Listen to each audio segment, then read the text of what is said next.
Hello 啊，大家好啊，歡迎再次翻到嚟我嘅頻道啦。咁臨到年尾啦，都想同大家咧分享一下我呢一年或者咁講啦，由我開始認真去接觸呢個機械錶嘅時候，儲翻嚟嘅一堆錶啊。咁咧咁就由我唔叫收藏嘅，先買起嘅錶開始講起先啦。咁我最舊嘅嗰隻錶呢，即係我最先買嘅嗰隻錶呢，就係呢一隻嘅 G-Shock 啦。咁點解會買呢隻 G-Shock 呢？咁就係呢，我中學嘅時候呢，其實呢係戴開一隻都係卡西歐嚟嘅，都係膠錶，都係電子錶啦。咁就純粹係返學用啦，睇時間咁計時用嘅。咁戴咗我諗10幾年啦，去到21、22年嘅時候呢，咁我就發現嗰隻錶呢越嚟越唔準啦，亦都係呢開始係溶溶爛爛啦。咁啱當時政府仲有呢一個咁嘅消費券嘅活動啦，咁就叫做希望鼓勵大家去消費啦。咁每人就俾咗3000蚊啊嘛，好似係。咁當時咧，我就決定用呢筆錢咧去幫自己買一隻新嘅錶。咁好明顯啦，當時我仲未入坑嘅，入呢一個鐘錶嘅大坑嘅。咁我純粹咧就係想要一隻非常之耐用，夠我用10幾年，夠準，唔會爆嘅錶。咁好明顯第一樣諗到就係 G-Shock 啦。咁當時咧呢一隻錶就啱啱新出嘅，就係呢個 GAB2100啊。咁佢同大家見開 GA100嘅唔同呢，就係佢多咗呢個嘅太陽能啦，見到 Tough Solar 啦，亦都係有呢個藍牙配對功能嘅。咁你就可以連一部手機就可以校時間啦，可以自動幫你定位校時間啦，亦都有太陽能嘅插電功能。咁啊真係10年都唔會爆，10年都唔會壞嘅錶嚟。咁就正中我嘅需要。咁我亦都覺得呢個外形呢非常之好。咁畢竟大家都覺得佢靚，又叫佢卡西歐㗎嘛。咁佢有得呢個昵稱一定係有原因嘅。咁所以呢，我當時就決定咧買咗呢一隻錶。咁喺買呢隻錶嘅時候呢，我同時做咗好多嘅睇咗好多 YouTube 片咧，去睇有啲咩推介咁樣啦。咁就開始睇下一啲外國嘅一啲出名嘅鐘錶頻道啊，譬如呢個 Teddy Baldassar 啦，又或者大家都識嘅一個 Nico Leder 啦。咁就開始咧就俾佢哋讀到啲機械錶。咁畢竟其實機械錶咧一直都好想要一隻嘅，因為咧我係好中意一啲機械啦，亦都好中意聽機械錶嘅滴滴答答聲。咁所以咧我喺買咗呢隻錶冇幾耐咧，我就決定當我返工有錢嘅時候會買自己一隻嘅機械錶。咁而呢個故仔呢，就開始就可以對應到我第二隻錶啦。第二隻錶呢一隻精工嘅 Samurai 啦，型號係呢個好似 SPB189啊。咁就係黑面嘅鈦金屬錶，潛水錶。咁點解買呢隻錶呢？就啱啱講到啦，我就想返工嘅時候用我一筆錢啦去買隻機械錶啦。咁喺我讀完大學出嚟，咁就揾咗工啦。咁但係做咗冇幾耐之後呢，我就唔係幾想返嗰份工，咁就辭咗職。咁辭完職之後呢，就喺趁揾緊新工嘅空檔呢，就同屋企人去咗轉日本旅行。咁呢，我就2年前同我阿媽講啦，就話我一定要去買一隻機械錶去紀念，一嚟我返工，二嚟我出咗糧，三嚟就係呢一次嘅日本旅行。咁所以呢，我就定咗幾個目標嘅。第一就係佢一定要有隻日本錶。第二呢，就係佢一隻比較精準啦、耐用嘅錶啦。第三就係呢，我一定要喺日本買佢。咁初其實係有2個，即係睇完咁多隻錶之後，剩低係有2個嘅候選嘅，都係精工嚟。咁當時冇考慮Citizen啦，因為我覺得精工啲錶好似啱我口味啲，我覺得啲外形啱我心水啲。咁亦都喺香港試戴完嘅。一隻就係呢隻啦，咁鈦金屬嘅將軍啦。咁另一隻咧，其實就係當時都叫做 hit 嘅細 MM 啊，就係 Marine Master 200。咁當時呢兩隻個價錢又唔話貴到我俾唔起，又有一啲好靚嘅做工。咁佢個機芯叫做6R35都話叫做準啦。咁當然啦，睇咗咁多條 YouTube 片、咁多條機械錶片之後咧，會覺得係6R35咧都唔係話咩嘢。咁但係當時對我嚟講咧，覺得6R35咧已經係夠靚嘅佢一個機芯。咁點解最後尾我會揀咗呢隻鈦金屬嘅將軍咧？係因為咧去到旅行嘅時候咧，去咗呢個秋葉原嘅 Yodobashi， 咁咧呢隻錶咧就做緊大減價，咁原本賣緊19萬 yen， 佢就減到12萬 yen。咁對翻港紙咧，其實呢一隻嘢喺嗰當時咧就賣緊就港紙6000幾蚊。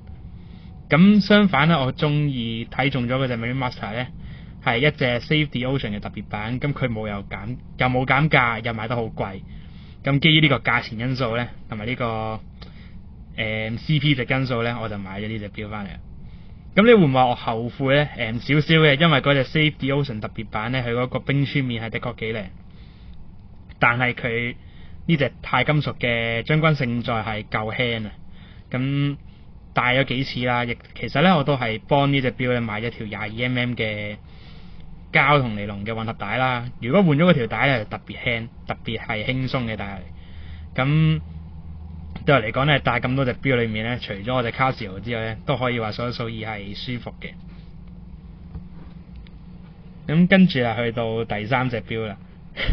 咁去到呢度，應該大家都開始發現就係其實我已經落咗呢個機械錶嘅毒，中咗呢個機械錶嘅毒咧，就開始呢個不受控制咁買錶。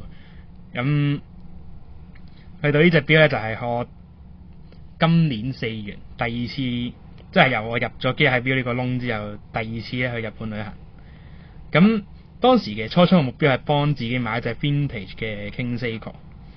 咁但係去到旅行嘅途中啦，咁喺札幌咧就見到呢一隻錶嘅一間鋪頭。咁講翻呢隻錶先，呢隻錶係 Note 嘅一個 micro band， 日本 micro band Note 嘅 ATC40。咁當時喺札幌車站嘅百貨鋪裏面咧，就見到呢間店啊。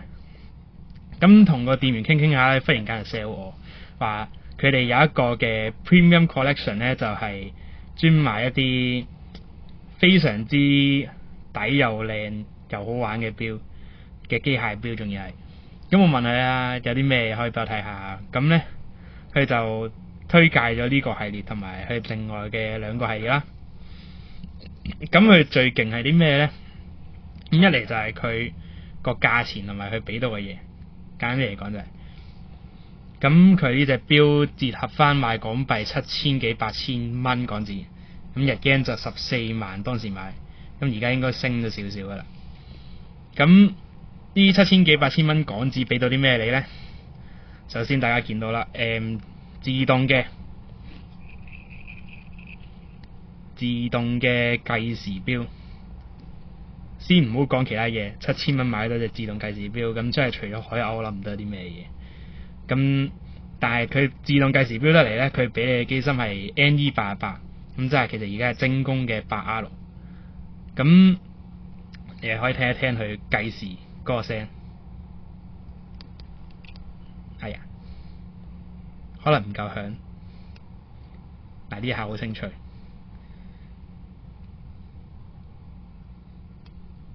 大家聽到其實好清脆嘅啲聲，卜卜聲嘅。咁另外就係佢用咗呢個倒穿同埋垂直離合器。咁雖然大家可能話佢係用呢個6R 機芯改良而成啦，咁可能技術上冇咩特別，咁但係勝在就係夠 robust 啊，夠硬淨啊！大家都知6R 機芯係都算叫硬淨嘅機芯嚟㗎嘛。咁而且佢又有啲好嘅技術啦。頭先講啦，呢個倒穿同埋垂直離合器令到佢呢個機芯咧計時上嚟其實都幾順嘅。咁而佢另外一啲嘅賣點咧就係佢個外觀。咁我相信我擺喺度咁耐，大家都覺得佢其實外觀都幾靚。作為一隻7000幾蚊嘅錶，呢隻係不鏽鋼錶啦，外觀非常之好。咁而且咧佢 sell 我嘅時候咧，佢仲講咗樣驚人秘密，就係咧佢係用咗 Sarasu finish 嘅，即係 Sarasu 拋光啊 Grand Seiko 嗰個嘅 Sarasu 拋光。咁我聽到嘅時候咧，真係嚇咗一跳啊！咁冇可能因為大佬7000幾蚊俾啲咁嘅嘢我，仲要俾一個咁高級嘅拋光完成俾我，賣7000蚊啫喎！咁即係仲買咩大佬？抵到爛喎！咁觀眾朋友可能會話：燒我真係仲去宣傳計嘅啫，佢同你講有Sarasu拋光，咪講有咯？點知有冇做啊？咁咧呢樣嘢我同你講，佢呃唔到嘅，因為咧佢喺佢個公司網址度咧係大頁咁樣寫明咗佢同邊間嘅金屬加工廠合作，咁係冇得呃嘅，除非佢嗱一係就佢間公司係假，一係就我同你講緊大話。咁但係好可惜，間公司真係喺度嘅，咁你唔信都唯有信佢啦。佢真係用咗Sarasu拋光，咁7000蚊自動舵計時錶Sarasu拋光，唔夠癲嘅話，你仲可以加少少錢。佢有啲特別版咧，就係用緊呢個 enamel 嘅，唔係 enamel，佢係用日本嘅傳統嘅 urushi 嘅瀝架，紅色瀝架面。咁最近又出咗一隻特別版咧，就係藍色面啦，再加呢個鉑金片啊，賣緊你9000幾蚊。咁相信因為 micro band 咧，其實唔會好快賣晒，有興趣嘅朋友自己去查下啦。咁另一個特點咧，我未講完佢啲特點添啊，真係你見到佢有兩個嘅錶耳嘅窿嘅，點解咧？就係因為咧，佢係可以 fit 晒佢公司裏面所有嘅錶帶。我真係冇講笑，呢條直膠帶係另買，我買完個錶頭之後，佢再加買嘅。咁你見到啦，直膠帶。咁咧，佢亦都同你講咗用緊邊間日本公司嘅直膠帶嘅，咁都係癲嘅。咁你唔要直膠帶有啲咩嘢其他嘅選擇咧？佢可以你自己可以去呢個公司網址查啦。KNOT 啊，上網 search， 咁其實有20幾種嘅。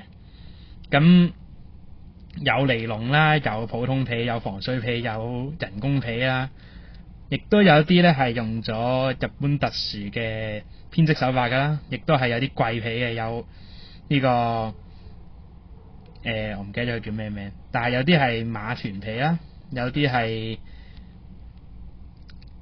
鱷魚皮啦，咁佢都係揾咗一啲非常之有名嘅公司去做 collab 嘅，咁有興趣嘅朋友自己去睇睇啦，真係唔係 sell， 佢真係咁癲。咁講翻我啲錶嘅 collection 啦，我買完呢隻錶之後咧，翻到嚟香港真係完全中咗呢個手錶嘅毒。咁你見到我仲有3隻未講，呢個時候係講緊4-5月，咁即係我呢7個月係抌咗好多錢去買錶嘅。咁你唔好話3隻精工啫，咁唔係好多錢啫，窮到窿先揾精工噶嘛。冇錯，我係一個啱啱出社會嘅年輕人，咁我收入唔多啊嘛。咁你覺得窮到窿先揾精工，咁你唔好玩精工咯，你留俾我玩啦，大佬。咁我翻到嚟之後咧，就跟住入手，順住時序入手嘅就係呢一隻錶，呢隻叫 SARL001嘅錶。咁就亦都係我之前喺 YouTube 咧出過另一條片介紹過。咁點解我想買呢隻錶咧？時間要拉翻早少少，去到24年年尾。咁點解咧？就係因為我經過咧深水埗黃金買一間錶鋪，咁我唔開名啦，大家都知得過一間錶鋪嘅啫。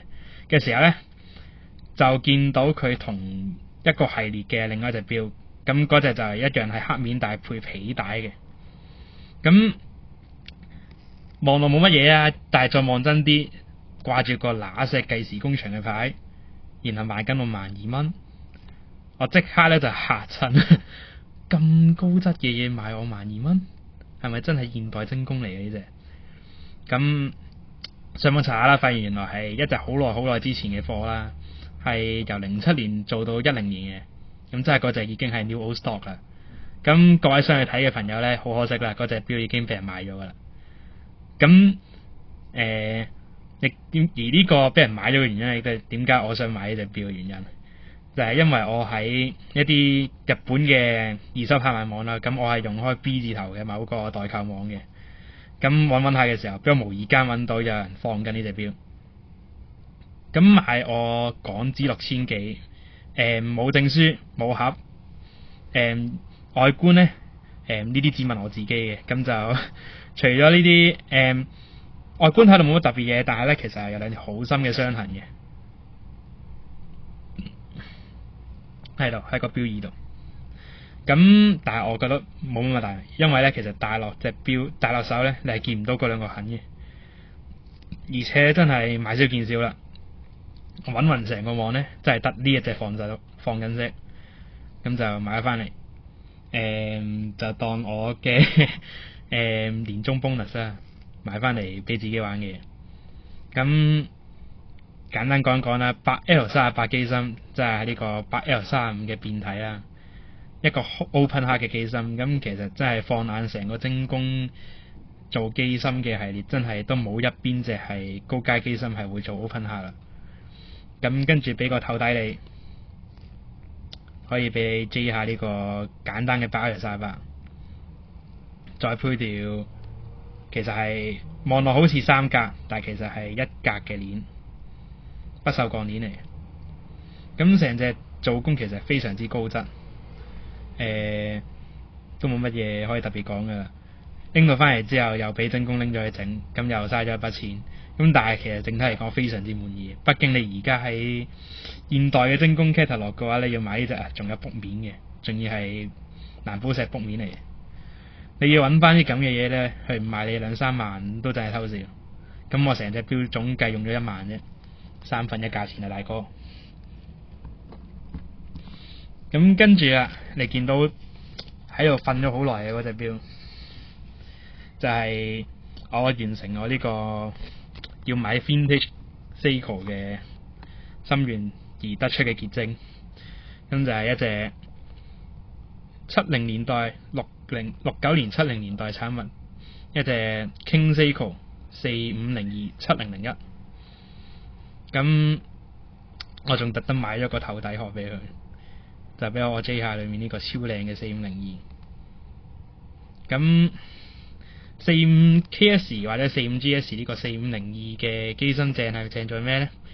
就係佢係一個60年代尾70年代嘅產物，但係行緊呢個真正嘅 high beat 36000轉，而且係仲有一個信挑嘅日期嘅。咁好可惜，我而家一隻手拎緊部手機，一隻手拎緊隻錶啊，好難同大家 show 出嚟。如果我放低部手機咧，就咁樣嘅，就會跌嘅。咁大家上網自己睇下其他片啦。咁整體偏細嘅隻錶，亦都偏薄。咁但係呢啲先係 vintage 錶，我覺得俾到嘅味道，細隻，而且係有嗰種舊時嘅嗰隻經典嘅美感啦，我會講。咁買咗翻嚟啦，咁賣家話佢自己上過有抹過有換過啲部件嘅，咁翻到嚟其實都見佢運作得好正常啦，乜都可以做，日期冇事啦，可以隔日期可以信挑啦，咁都好開心嘅。咁但係咧，我自己換呢個蓋嘅時候咧，唔小心整爛咗條皮帶，咁所以咧係買緊一條新嘅皮帶俾佢襯嘅。咁講咗咁多口水啦，咁最後一隻錶啦，就係最近先入手嘅，就當作係年尾嘅禮物啦，俾自己嘅禮物，就係呢一隻，又係我覺得又係一啲 CP 值爆燈嘅神器啦 ，Seiko Bright。咁應該係90年代尾到2000年代頭嘅產物，睇翻呢個嘅 serial number 啦，佢係等陣先，呢度佢係4字頭嘅 serial number，咁應該係2004年出產嘅嘢。咁又係啲好癲嘅嘢嚟嘅，4S 機芯，28,800轉，有個日期，有個日子啦，逆跳星期，再加呢個 GMT 兩地時間。咁佢呢隻係 True GMT 嚟嘅，即係咧我教呢個上面嘅滴滴嘅時候咧，佢係會跳呢一支針嘅。咁信唔信由你啦，因為我操作唔到，我單手揸緊機。咁呢啲勁嘢嗱，首先係呢啲功能啦，放到而家嘅精工，我諗賣緊你係萬零蚊啦。咁再加上佢係一個鈦金屬嘅錶殼啦，我唔知係鈦金屬定係白鈦啊呢個。有人話佢同款嗰啲係白鈦，咁我都信住佢先嘅，因為其實真係好靈，真係靈到不得了。拍落去同我呢一隻不鏽鋼嘅 SARL00嘅配咧，你見到其實真係差唔多，差唔多零。咁唔講不鏽鋼，講而家嘅鈦金屬，新舊鈦金屬錶嗱。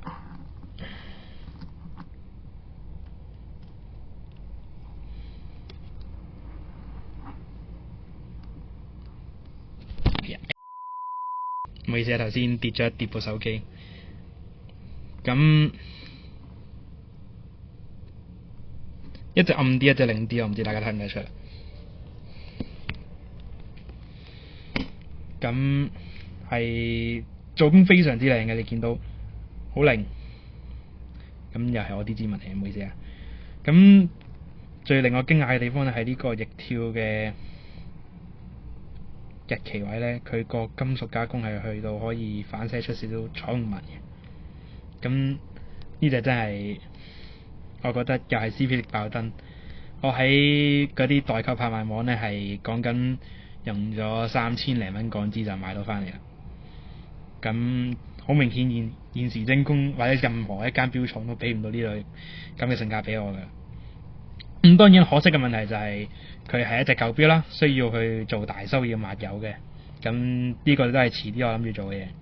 而第二樣咧就係咧佢條皮帶咧，你見到啦爛晒嘅。咁話就話爛啦，係爛呢一 part 啦。咁其他部分其實保存得非常之靚嘅。咁我上過去日本精工個網啦，我撳呢個想換錶帶啦。佢係俾咗呢個 option 我嘅，但係話要食呢個海鮮價。